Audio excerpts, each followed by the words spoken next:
answers why. Alright, so yeah, my talk is about invasive weeds in wetlands in South Africa. We need help. Do we need help? Here's a photo of a wetland in the Sekwe River system close to Humansdorp. But look around it. Still a lot of aliens. No, it doesn't help us to put these really expensive infrastructure in, but you still deal with this sort of thing. So there's no functioning wetland in there anymore. Do we have problems with wetlands in this country with aliens? Yes, sure we do.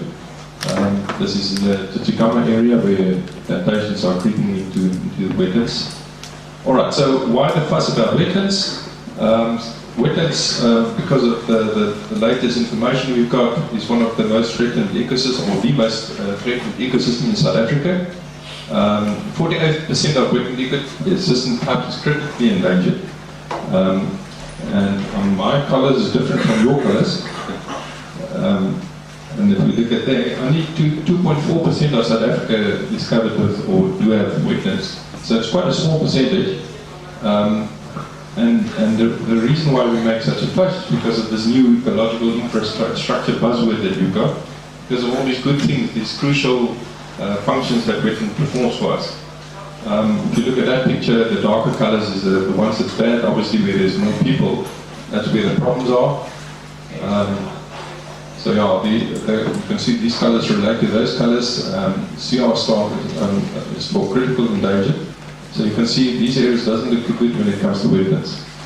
So yeah, right, okay, we've got problems with wetlands globally. They reckon up to 50% of wetlands internationally is gone.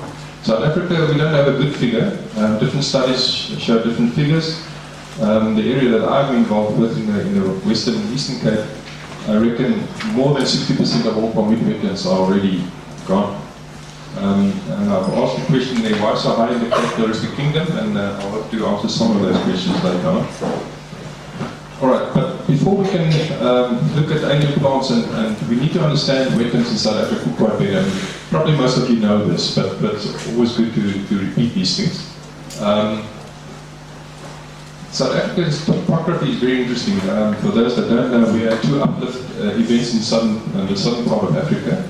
20 million years ago, and another event of 5 million years ago. And what that resulted is these drainage lines that's quite steep and high energy systems. They're linear, mostly linear system, very few wetlands, and all the wetlands we have in South Africa are directly associated with our drainage systems, with our rivers. And there's basically no inland lakes in South Africa. There's a photo of the Crop River system. How linear can you get? Alright, for those that don't understand this geological jargon, there was basically two events, and this whole southern part of Africa was uplifted with that. And if you take a cross section from the Koningsberg through to the Yellow River, that's what you sit with. Most of South Africa sits above 1,000 meters above. This is 1,000 meter level. So most of South Africa is above the 1,000 meter level.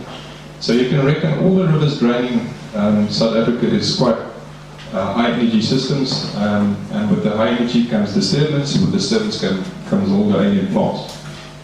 There's just a picture showing the southern part of Africa much higher, and you can imagine all the rivers draining the eastward of South Africa. How the gradient of those rivers are quite tremendous. Alright, there's a typical example of the Longkloof, and you can take basically any of our cap-folded mountain rivers. Got steep catchments on either side with a fairly narrow valley bottom area that's supposed to handle all of that water. And you can reckon, or you can think for yourself, in a high rainfall event, what's happening down in those floodplains. Many of our river systems have these narrow, dominated wetlands, peatland basins, and often farmers try and farm these areas, so there's already a conflict area there. You can see there's a land creeping into the wetland, and there's lands over there. Because these are most flat areas and the most fertile soils. And a lot of these Western and Eastern Cape are covered with palmite plants, but there at the back you can start seeing the problem. That water coming into these systems because of disturbance. Right, so I've floated around to a few of my colleagues that work on wetlands around the country with all the major wetland systems, and I asked them what sort of species would they prioritize. I can give you a long list of plant species that's already a problem, but these are sort of the priorities that the guys came up with. In Limpopo, the pom-pom weed is already in wetlands now. I almost thought it was a grassland problem, but it's definitely into the wetlands. In Mpumalanga, what they reckon the biggest problem is grey poplar, different bottle species, and then Rubus is an interesting one that keep on coming up. I'm not sure exactly which species, but people are struggling with the brambles. Free State, the crack willow and grey poplar. KwaZulu-Natal has got a long list. Depends on where you are in KwaZulu-Natal. Towards the south, crack willow is also a problem, and lots of wattle species. This is quite an interesting one, I think, especially up in Kokstad area and into the mountains around Kokstad. That is really becoming a problem there. I don't think the Northern Cape one is a surprise. I want to concentrate in the part that I know better, the Eastern and Western Cape. As you probably all know, black wattle is the big culprit in most of our rivers, especially the Cape Boulder Mountains, and it's probably linked with the high energy systems, regular disturbance because of flooding, and these trees were spread for the last 200 years, probably in this part of the world, and it's really starting to take over a lot of our rivers. Pampas grass, just on my way, I'm driving here from PE, you see Pampas grass everywhere popping up, and it's something we really need to look at, people. Especially in the wetter areas, and there's lots of areas in the Topography that I can show you. And also in the Long Kloof, a lot of the tributaries in the Long Kloof is starting to get completely invaded with Pampas grass. It's one of those emerging guys that if you don't keep a handle on them, it's quite a difficult plant to control. So let's rather deal with it if we can. Lantana, we all know about Lantana, lots of biocontrol on it, but it's still fighting its way down to the Southern Cape. I was at a conference 2 weeks ago at George, and people were referring to the Lantana problems in that part now. So it's definitely becoming a bigger problem. And especially in riparian areas, not so much maybe in the wetlands itself, but adjacent to the wetlands.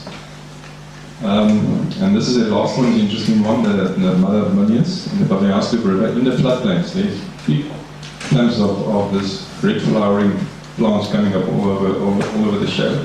One would think it's a succulent, and you would find it more to the dry areas, but these things occur in these dry river beds, starting to take over. Alright, this is a couple of photos, just to try and illustrate what I'm telling you. That's a typical river in any of our Cape mountain river systems, completely clogged up with black wattle. There used to be palmite in most of these systems. The palmite don't like the shade and probably also the nitrogen, so they disappear. There's a good example of the palmite system still trying to survive here, but this is creeping in. So it will be a matter of time and that will be also gone. This is in the Southern Cape, part of the tributary of the Goko. These rivers are completely clogged up with black water. So, despite the working for water for many years now, we're not doing this better. That's the mother million. It's supposed to be red flowers, but there's something wrong with this data projected. But yeah, that's in the river bed of the Biocontrol, taken about, there you can see, 2011. Alright, so let's look at others. Eastern Cape and Western Cape. Rubus species, your brambles, Biocontrol River, huge problem. It's so bad in certain places you can't cross the river anymore. You can't walk through it. I don't know what the game is doing there, but certainly no human can walk through there. The same is starting to happen in the Crom River. I also work up in the UK, Elliot McClare area. There, Rubus is starting to take over, especially in areas where wetlands are dried out. It seems like the bramble doesn't like wet feet. But once the water table is all over, these things just come in and they completely take over areas. And I like the fires that the farmers often use in those areas, in the grasslands. Also the Kokstad area, up in Poeg, catchment area, north of Kokstad, major problem with bramble. I also know some of my colleagues up in Natal is working on some of the wetland areas. They actually spraying bramble to get rid of the stuff in the wetlands. And then the big thing that I really need to think this conference needs to start taking notice of is the Spanish reed or giant reed. It's everywhere, guys. I'm lucky to fly around in planes and choppers every now and then to do surveys, but it's frightening to see how Spanish reed is taking over a lot of our river systems. And they're changing the geomorphology of our rivers. So it's not just a problem with the alien plant, it's what it's doing to our catchment systems. The Sanders River is full of it, the Gamtes River is full of it, Oxford area is very bad. Yeah, so it's something that we need to start thinking. I don't know if there's any control on it, but it's not an easy plant to control once it's in. Then the Crackwater, also Oxford-Julius, the Cry River, which is a tributary of the Orange River. It's up in area, actually further around towards Oliver North, those areas. The uplands, the Wood River tributaries, lots of Solix fragilis. You just need to, from the plains, you just need to follow the green line, and you'll see there's all these crackwater growing on the riverbanks of all these wetlands. In Carver River, up in Cortaderia, is also a big problem. I've also seen photos in the Free State of areas that's badly infested with crackwater. And a couple of photos again. In this one picture, this is taken in the Coca catchment. Obviously giant reed, there's bamboo, which is not a big problem. But the Sylvania is still there. Although the biocontrol is doing its thing, but it still keep on coming back. This is a photo of the Gamtes River Valley. That is not palmic, that's all Spanish reed. All of that nice green there. This is all beefwoods. Beefwood is starting to become a problem in some rivers. Kucha River, go and check out Kucha River. It's not a river anymore, it's a plantation of beefwood. And then there's a bit of Sylvania in here. And I think that next photo is taken after the flood, last year's flood. You can see that's the same area, and how the river is now flowing through here. These things are starting to cause all sorts of geomorphological problems in rivers. That's the beefwoods again, falling in on the sides. Obviously the beefwoods were brought in by the farmers as regrowths, but they're busy spreading into these rivers. Alright, then I can show you lots of photos of different areas in the country. That's the refuge on the end. There's a bit of a weapon still trying to survive, but look at this wall of aliens coming in. It's a matter of time and this will be gone. That's the Peter River, it's one of the tributaries of the Goka, completely blocked with black bottle. Another photo of the refuge on the end. There's a bit of palmic still surviving here with these huge blue gums on either side. You can't see the other side, but the same story there. These guys don't like the show, so they're busy disappearing. That's the Niveau's river system with a nice palmic here with a wall of acacias. I think most of that is going in. Alright, and I thought rather than me showing you a lot of photos of badly infested areas, riparian areas and wetlands, let me show you a case study of the Donax river system. In this photo you can see this is a tributary of the Donax, and there's another tributary going up there that's almost right at the mountain or at the top of the catchment. And you can see in a flood event just before this photo was taken, that tributary was incised. So there's a lowering of the base level at that point. I'm not sure of the reason for this river to be this badly damaged. It's probably a road, or it might even be wattled further down. Now, because of the base level being dropped, this river trying to flow in there will start cut back to get to that new base level.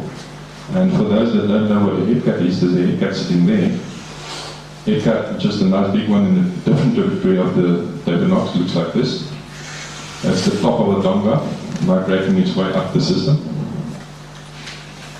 That's 2004. I also want you to look at the alien plants coming in. There's a bit of alien plants there. That looks like an orchard. A bit of alien plants there. You can see the aliens are getting more here. Now, because of that disturbance, that river is now starting to get nice small black wattle trees. Look at that, 2001. Look at that river, that disturbed area completely blocked up now. And now the water is marching its way up here. Alright, here's the 2 haircuts now. That haircut moved from there to there. There's 2 haircuts there. And in 2004 we had severe floods, so that haircut now marched right underneath that bridge, passed up all the way to the top of the catchment. Not much of a functioning wetland anymore. This gully is in places up to 8 meters deep. There's a photo of the gully. We could fly with a chopper right towards this and you could take pictures right in front of you. You can see the black peat layers in there. Those peat can only form in wetlands. There's no doubt that that's a wetland. This is still called mid-sitting, 8 meters high and drying out and obviously will disappear. And for those that don't know this hydrological buffering effect of wetlands, what we're saying is if we've got 2 similar systems next to each other, one with functioning wetlands and one without them, and you measure the discharge that comes down that river, that weir down at that point, that's typically what the graph will look like if you take the discharge over time. In the area we've got very good functioning wetlands, you will have this sort of discharge peaks. Every time there's rain, there will be more water coming down and it will flow slower as the water runs down, but there's still a holding back of that water. If you don't have that hydrological buffering effect of the wetland anymore, that's what you will measure. You will have these severe peaks and then dry periods in between where there's no flow in the river. And in South Africa, we really can't afford this already. We've already in trouble with water. And that's exactly what happened here. Remember that photos I showed you just now? This is the same river. But there's a town downstream called Heidelberg. And that's what happened to Heidelberg in 2004, I think. And that's the result of that. If you lose that hydrological buffering effect, the holding back of water and releasing the water slowly, that's what you will have. And if you had this instead, if that whole valley floor was still like this, this is taken in the Krum River after 1,400 cubics of water down here. That's a lot of water. That's 1,400,000 liters per second of water that flow over this system. But the vomit is still there. It didn't get incised at all because it's designed. It's the super glue of these systems. The one thing they can't handle is black wattle and bulldozers. Right. And here's the evidence. This is the Krum River, in a place where the wattle took over for many, many years. Also because of the old paper road that was built in this area and crossed the river a few times, and where incision started. And then after the incision, the wattle came in and it just got worse and worse from there. Problem with black wattle, they've got these very shallow root system. The wetland used to be here. There you can still see some wetland plants. The wetland used to be here, and you get this undermining of the wetland. These trees just fall in and they get washed away, and it causes log jams and debris dams and all of that stuff, and you can just get serious problems. Then you can get an idea of the Krum River once it's been cleared from black wattle. This floodplain used to be, in old photos, I can tell you, before 1942 there was pomite. When this was cleared, it was a solid black wattle stand. And that's what happened when you do have floods with wattling. That's the floodplain without pomite, and it's just a lot of sediment pulses that's moving down the system. And part of the reason is obviously naughty farmers trying to bulldoze, trying to get rid of this thing. The fact that 3 million people depends on water from the Krum River in Port Elizabeth haven't occurred to him yet. He wants to get rid of it so you can get 2 or 3 hectares extra grazing for his cattle. And then another problem is obviously roads through wetlands. And that's also the end result of how farmers deal with this sort of problem. Let's channelize rivers. Let's create these berms, and let's keep the river where we think it must flow. This was done by a farmer with subsidy from government. I told them that this is wrong, this will not help, and it didn't help. Last year this all washed away. All of the sediment is lying further down in other farmers' lands now. Alright, so I'm finished. Conservation of wetlands. Yes, we need the help we can get, all the help we can get. Invasive alien plants or weeds are definitely a problem in wetlands. They contribute to the degradation of wetlands. And we need good control methods because at the moment we're not winning this battle. Thank you.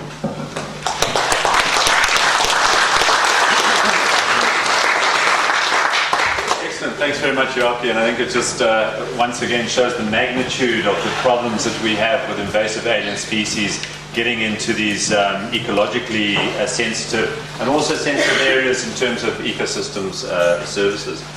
We do have time for some questions for Japie. He's indicated he's happy to field any questions or comments if there are from the floor. Angela. Japie, just in response to your question about control of the Bramble Donax. The United States Department of Agriculture has got a biological control program for giant weed. They've already got 2 actions established, and I'm from ARC, we're looking at a proposal for the next working water planning cycle to start the program. And then there's also by the animal research and the thing called Topography. That also works, but basically what depends on. Oh, thanks, Japie. They've got the cans down to about 1 meter and supposed to make plants, more inviting to a wasp that we've already got here in South Africa. That's sort of an integrated control method that they can quickly dance with as well. So that's possibly. Martin, can you repeat the question? Thanks, that's really good news because I'm really concerned about Spanish weed data. Yeah, just to, sorry, probably didn't get the first bit of it, that we are, Angela through the ARC is going to be engaging in a biological control program on Arundo Donax. There has been some work done in the United States. We're piggybacking on the back of some of the work that they're doing. We do have one insect already established here in South Africa on Arundo that seems to have maybe come with the plant, but we are going to need more. Right. Anything else? Health. Arundo Donax experience, 1994. I killed out the Arundo Donax in the inflow of the Mariko Bushveld Dam. And I didn't leave a vacuum, I immediately planted Phragmites there, established it. Today, the Phragmites has moved upriver 7 kilometers, where there's no more. So it actually pushes the Arundo Donax out. I did that in 94. The golf course in Zeerust in 95. The same thing. It's still there, it's established. I see now that the teams working for water teams tackling Arundo Donax leave a vacuum. And that's pointless. It's just a waste of money and time. Yeah, I think that's probably a debate for another time, but certainly restoration is something that we do need to discuss, but as many people will tell you, restoration after clearing is extremely prohibitively expensive, but that doesn't mean we need to shy away from it. Thanks, Alf. Anything else for Japie? If not, Japie, thanks very much.